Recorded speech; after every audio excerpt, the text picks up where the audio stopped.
Well, thank you again for joining us at Hillside Community Church in Tyrone. It's been a very eventful week. It's actually been very, very sweet. We've been blessed, but it's also been a little bit bitter. As many of you know and have been praying for George McVeigh, he succumbed to cancer. He passed away this week on Thursday. And so our hearts are a little heavy for Stephanie and Jason and the rest of his family. But we know that God is taking care of him. He's in complete comfort right now. And as heavy as our hearts are for the family, we know that George has never felt as good as he does right now in the presence of his Savior, Jesus Christ. So continue to pray for Stephanie and Jason. We also have somebody else in the church who lost a mother. I ask that you pray for them as well. Those were the low lights of this past week. One of the highlights is we had our single mom and widow oil change day. I talked about this last week. We offer a free oil change to single moms and widows once a year. And we did that last Saturday. And because of people's faithfulness to God and by giving, we were able to service 37 cars last Saturday. And it was just an awesome day. It really was. If you want to see some pictures of that, you can do so on our Facebook page. And we had a great time. I guess aside from helping 37 single moms and or widows, what filled my heart the most is I had 40 plus volunteers from the church show up to help. And just watching them work together, and in some cases meeting each other for the first time and developing a relationship, that was so meaningful to me.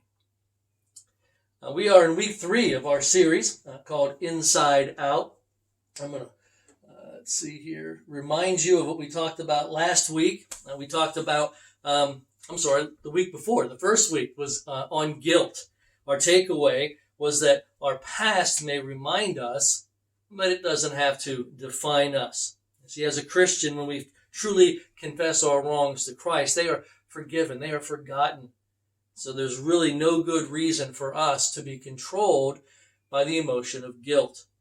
Last week, we talked about the emotion of envy. And our takeaway from there was that there is no win in comparison.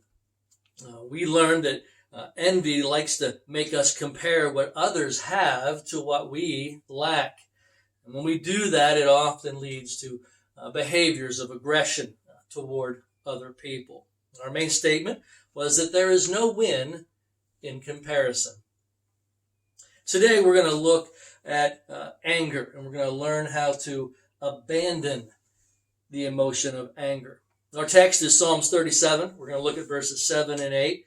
So as you're turning to that passage or pulling it up on your phone, let me show you the outline for today. If you want to hit pause for a moment, write these down. We're going to fill in those blanks as we go through. So you'll have a record of something you can look back on when you have a day where you're struggling with anger. Now, these things will help you abandon that anger.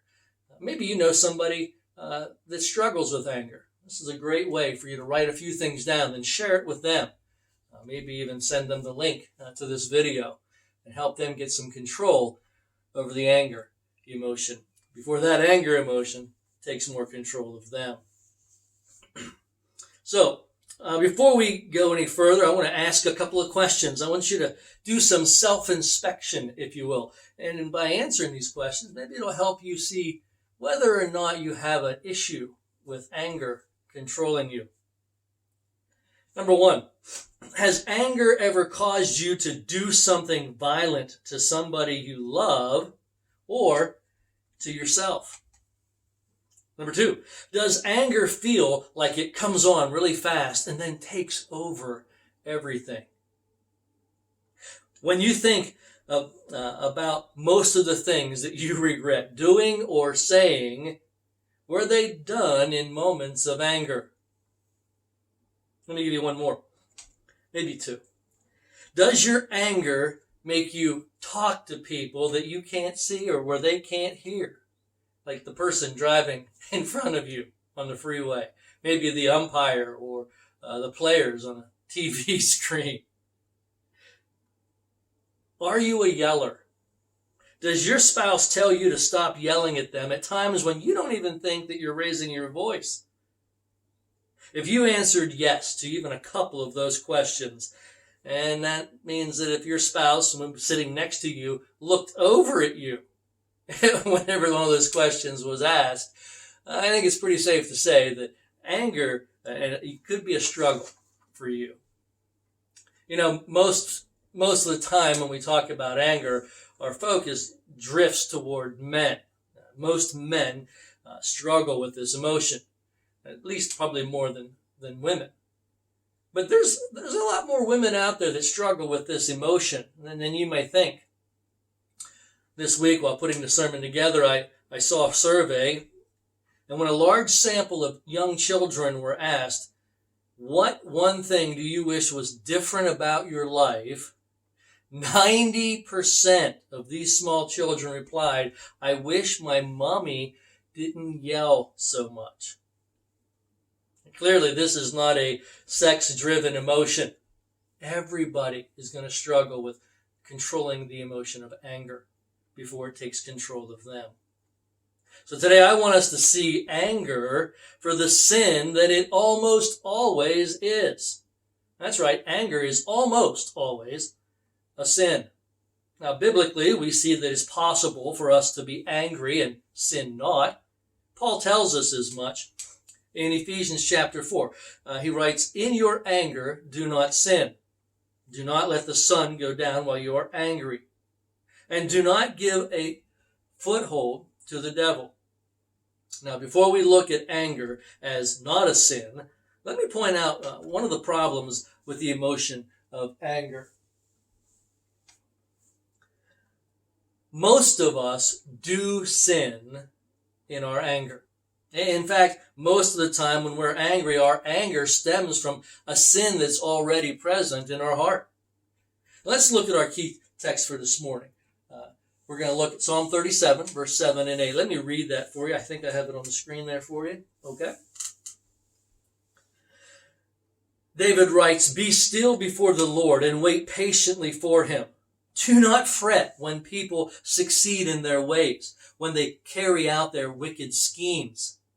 Refrain from anger and turn from wrath. Do not fret. It leads only to evil. So in the verse from Ephesians, Paul said that it's possible to be angry and not sin. But the psalmist here is saying that anger leads only to evil doing. Well, which is it? Well, the answer is both. In Ephesians, the Apostle Paul is telling us that as Christians, we can respond in controlled anger toward injustice and sin. But that anger should never consume us. Instead, we should seek opportunities to express Christ's love in those situations. Now, in our main text, Psalm 37, the psalmist is writing about the kind of anger that you and I deal with in our lives most of the time. And that's an anger that is a reaction to either hurt or fear. And I'll say this a couple of times probably throughout the lesson today, but anger in its purest form is either hurt or fear. Somebody hurt you and it makes you angry, or you're afraid that you're going to lose something. That creates anger inside of you. So right now, that word anger may be taking on a different form in your mind. I hope it is. And by the end of the lesson, I hope that when you ask yourself those self-inspecting questions, you get a better picture of how anger not only is maybe different from how you perceive it until today, but how it is possible that it is controlling your life, even as we speak. You know, we live in a society that's extremely angry. Our culture right now is more divided than I've ever seen in my life. People all across our country seem to be queued up and ready to get angry. And we see it everywhere. We see it with people that we work with. We see it on the roads that we travel. We see it in the classroom, in schools. We see it in the grocery store line. And it's hard to watch any TV and not see it manifest itself there. When anger takes control, in our own personal lives, it leads us to say words or to deliver emails, maybe to send a text message that in many cases we end up wishing we could take it back. And our excuse for this missteps is to say something like, I'm sorry, my anger just got the best of me. No duh. When anger takes control, we usually default to one of two unhealthy responses. You become either a spewer or a stewer. Let me explain those as we go here. If you are a spewer, guess what? It's not a secret. Everybody knows that you are a spewer because everybody has heard you. Everybody knows that you like to put your anger out there. You like to get it off your chest. You're the one who sends that email that's written in all caps and uses the bold font. Yeah, and if you ever send it by text, yeah, the person receiving it is going to be scrolling for days because it's going to be long. You get everything out. You just let it rip. You get it off your chest. And then you say something ridiculous like, hey, I just get angry, I blow up and then it's over. Really? And here's a newsflash. So does a nuclear bomb. Yeah. The damage that you do in most cases is irreparable. To say something like that, I blow up and it's over. You're not helping your cause, to say the least. Those are spewers. And then we have the stewers. The stewers, they're a little bit harder to find, but I'm going to be honest with you, they can be just as dangerous. See, they keep their anger on the inside. It stirs inside of them. The anger kind of builds up. And then when somebody asks them, hey, are you angry?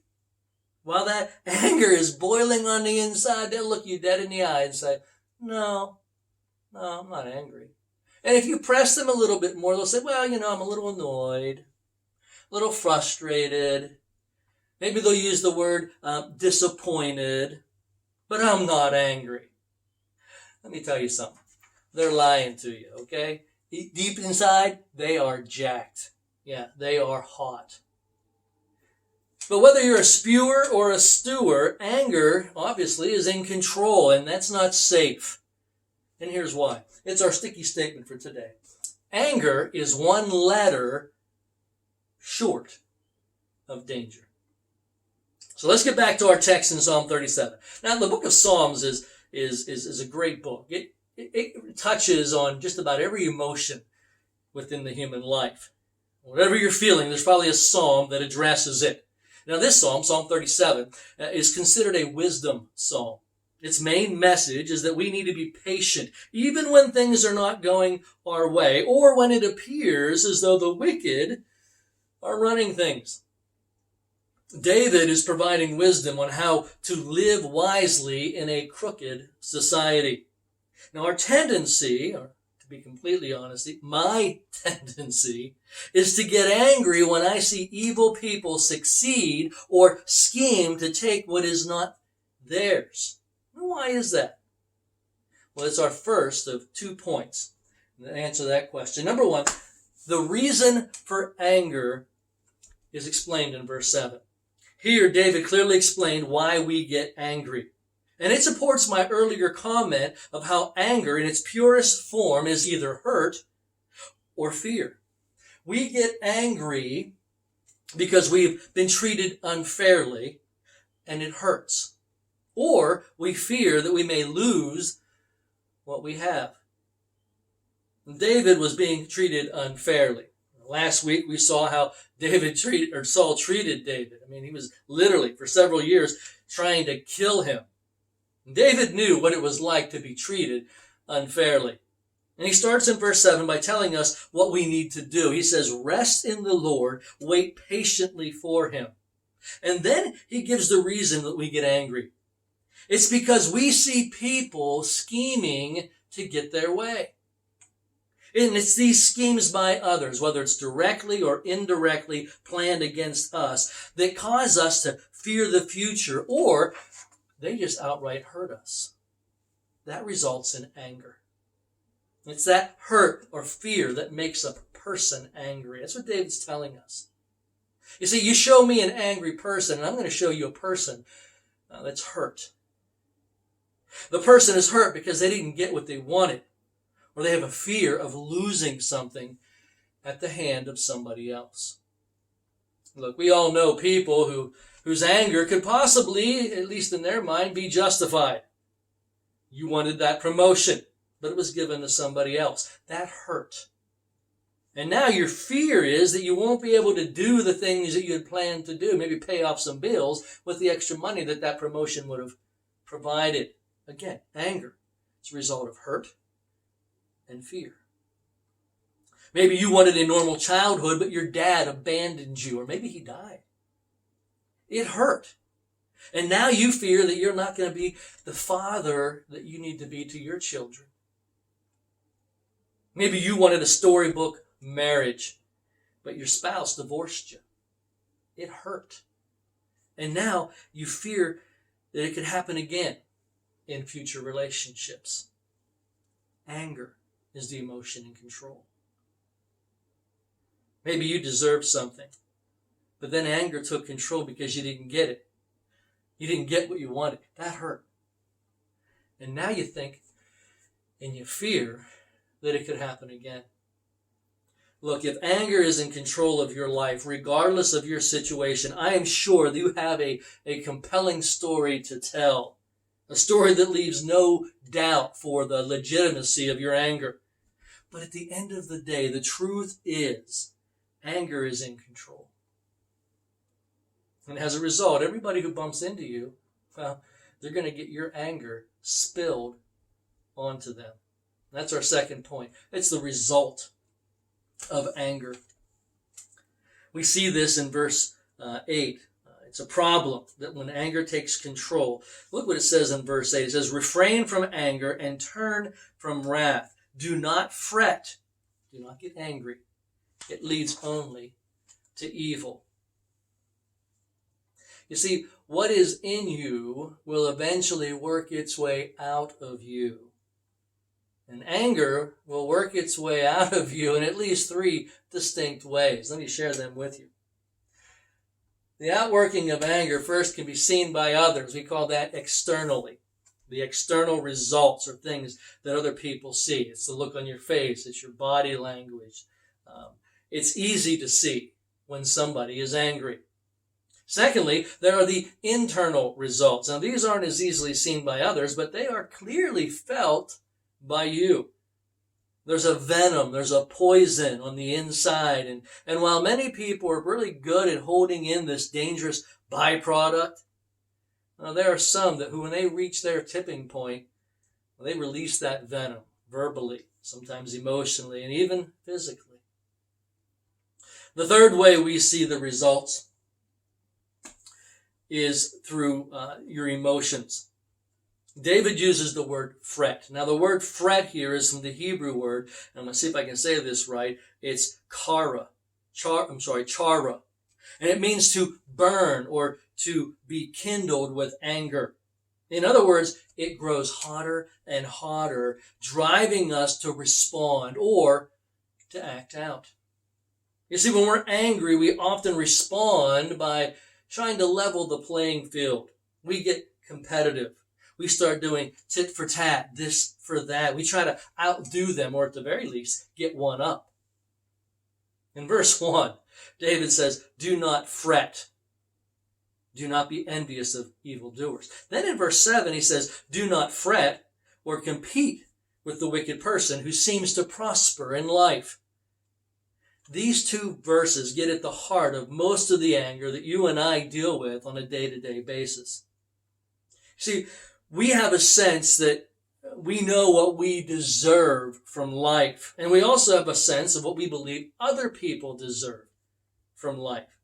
And see, we believe that bad people deserve bad things. And we get angry. The emotions of envy or jealousy pop up when they get good things. We also tend to think of ourselves as basically pretty good, so that we deserve the good things. We get angry when we don't get those good things. You see, when either of those things happen, it violates our sense of justice. And as a result, we get angry. And we hate it when those who commit injustice receive good things in life, because in and of itself, it's not just, it's not fair. And despite the fact that as grown-ups, we tell our kids all the time that life isn't fair, we somehow never stop talking as if it should be. How's that personal inventory on anger going for you? Huh? Does this fit you so far? Look, you and I do not have to physically put our hands on somebody to demonstrate that we have an anger control issue. No. When was the last time you got mad at your spouse? What was the reason? Was it not because they said or did something that you felt was unfair? Maybe they had been unfairly harsh with you. Maybe they misjudged you or mischaracterized something that you said. Maybe you came home, you kicked off your shoes, you sat back, you read a paper. That wasn't fair. Because after all, your spouse has been working all day. Why should you be able to sit down? The last time you were angry with your kids, what was the reason? Was it again not because they failed to act in ways you believe that they should? Again, let's go back to the cleaning. You're cleaning all day. Why shouldn't they spend a few minutes cleaning up their room? Why should they be able to sit there all night gaming? Look, I'm not implying that we shouldn't direct our children. I'm asking you, where does the anger come from? I'm asking you to hone in on the emotion of anger and realize that it comes exactly where the psalmist says that it comes from. It comes from a sense that we're not receiving justice. We're not receiving justice from God, from karma, from the world, from our spouse, from our children, from the driver in the car in front of us that makes us wait another 2 seconds after the light changes. That drives me nuts. No, that's not the case. You see, David's point is that anger causes harm. Anger builds nothing, and it destroys everything. And we have anger in your life. In most cases, we can look back and we know relationships that we've lost, we've damaged, or at least broken. We know people who have lost jobs, families, money, maybe even their credibility because they did not control their anger. Remember, anger is one letter short of danger. So now that we've seen the reason for anger, it's either hurt or fear. We know the results of anger. It affects us emotionally, eternally, as well as externally. And it will destroy us if it's left in control. What do we do with this information? Well, it's our last point. It's our application point.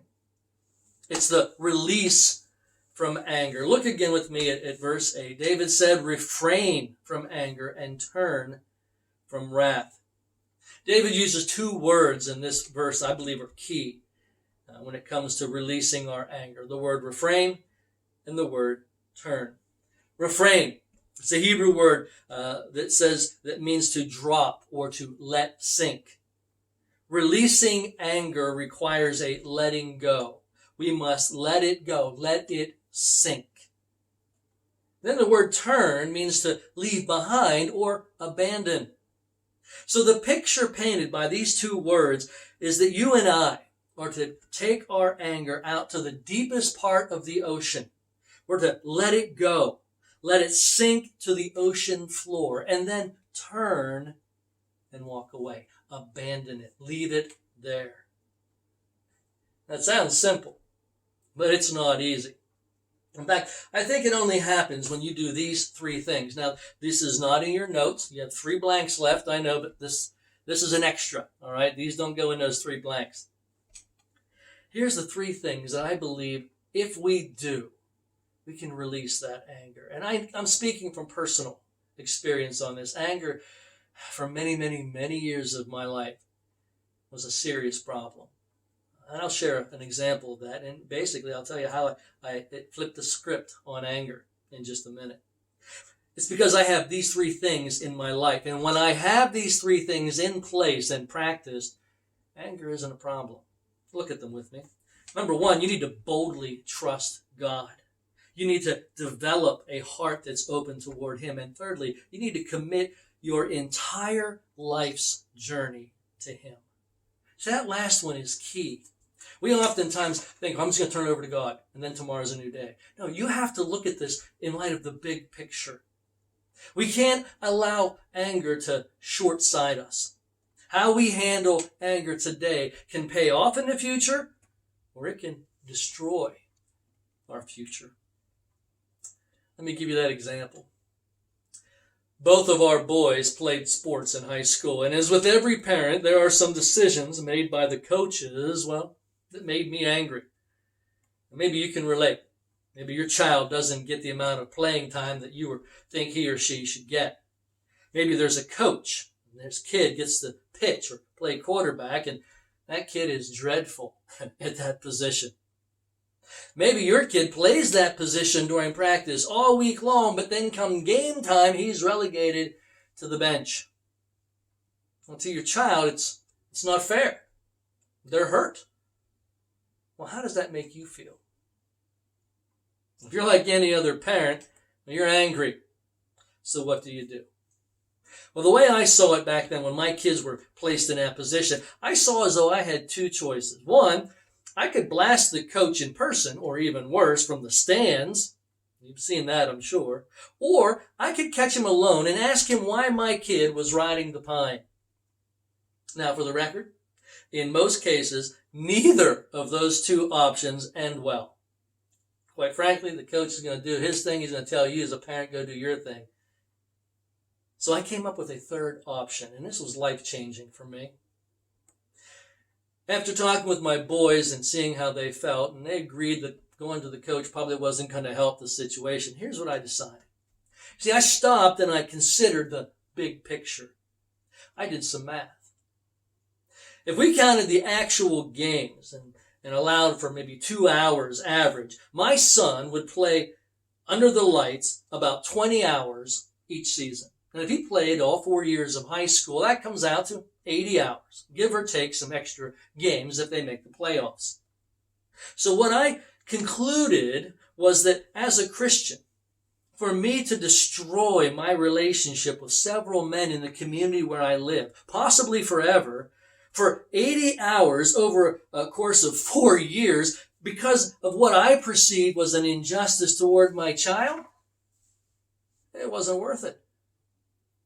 You see, by going after the coach and his staff, I would not only destroy those relationships that I would have had with them in my community, I would have also lost the opportunity to make an impact in their life for Jesus. That's what it took for me to see the need to abandon my anger. So I turned from it and I let it go. Now, just to be honest, that meant that I could not only not attack the coach, but I couldn't disparage him to other parents, even if those parents shared my same opinions. Look, it wasn't easy, but it can be done. Let me show you how. Let me give you 3 practical steps on how you can abandon your anger. These are those last 3 blanks on your page. Number 1, you need to discover your anger. When anger tries to take control, you need to ask yourself, what is it that I'm not getting? What is it that I'm afraid of losing? How am I being hurt? Once you identify and discover your anger, it is brought out into the light. And that's not a bad thing. That's a good thing. You see, our tendency is to keep those things, those dark things, in the dark. But here's the real truth. Everything that is healthy lives in the light. And everything that is unhealthy, you guessed it, it lives in the dark. Jesus told us this in John chapter 3, verse 20. If you want to write that down, you can check it out. John 3:20, 21 says, everyone who does evil hates the light and will not come into the light for fear that their deeds will be exposed. But whoever lives by the truth comes into the light so that it may be seen plainly what they have done and that has been done in the sight of God. Now this is important. You may never get what you want or what you feel that you need, what you feel you deserve, what you feel that you've earned. But discovering that it's what's causing you to be angry will at least lower the temperature, at the very least. And at best, it's going to help you see that big picture so that you can deal with it appropriately. And that's the second step. Deal with your anger. Paul wrote, be angry and sin not. But after he wrote that, he said this, do not let the sun go down on your anger. Now, Paul may have meant it literally, but the bigger point is that we got to deal with anger as soon as it pops up. We can't let it set up. Anger is like working with concrete. In the early stages, it's easy to manage and move and shift and shape. But as time goes by, it hardens, it solidifies. Deal with anger quickly. If you don't, it's going to harden. It's going to turn into things like bitterness and hostility. It's going to cost you relationships. And worst of all, it's going to prevent you from your first priority. And that's sharing Jesus with others. Now, once you discover what it is that hurts or what you're afraid of losing, if you can talk to the other person, I say go for it. I mean, they may understand and things may change. But also be aware that they may not. And if that's the case, you're going to have to abandon your anger. Let it go. That's the last step. Dismiss your anger. Whatever that other person decides to do or not do, when you talk to them, you need to remember that and choose, regardless, to dismiss the case. Make the decision to forgive them. Now remember, from a few weeks ago, forgiveness isn't for them. Forgiveness is for you. It's one of the traits of being a new person. The new person we become in Christ. Look at Colossians chapter 3, verse 13. It says, bear with each other and forgive one another if any of you has a grievance against someone. It says to then forgive as the Lord forgave you. Look, you don't have to stay angry. You don't have to spew or stew in your anger. No, there's a better way. Take control of your anger. Don't let the anger take control of you. You know, I'm glad that God did not stay angry with me. You and I, we didn't give God what he wanted. He wanted love, he wanted worship, he wanted obedience, he wanted reverence. There's a whole list of things that we fell short. Yet he chose to deal with and dismiss his anger toward us. He forgave us. You see, Jesus came to bear the wrath of God for our sin. He humbled himself. Are you willing to humble yourself? Remember, anger is just one letter short of danger. Are you ready to control your anger before that anger controls you? You need to discover it. You need to deal with it. Then you need to dismiss it. You'll be glad you did, and I hope you will. Next week, we're going to take a look at how we can push out the emotion of pride. I hope you'll join us. Let me pray as we close. Thank you again, Heavenly Father, for the words of Paul and the example through David and even the words of Jesus Christ himself that help us get control of this emotion of anger before it controls us. My prayer is that everyone who hears this today will take a closer look at anger, maybe even identify it a little differently. It's not just the physical grabbing of somebody. It's those things that dwell inside us because of perceived misjudgments, or in this case, justice not being served. My prayer is that when they discover those things and they take a closer look inside, they'll see the telltale signs of anger. And that when they discover it, they'll deal with it appropriately. They'll abandon it. We can't do that well on our own. I know it's going to be difficult. We're going to have times when we slip up. So I ask through your Holy Spirit and through the name of your Son, Jesus, you help us accomplish these goals. In your precious name, amen. Thank you so much. God bless, and have a great week.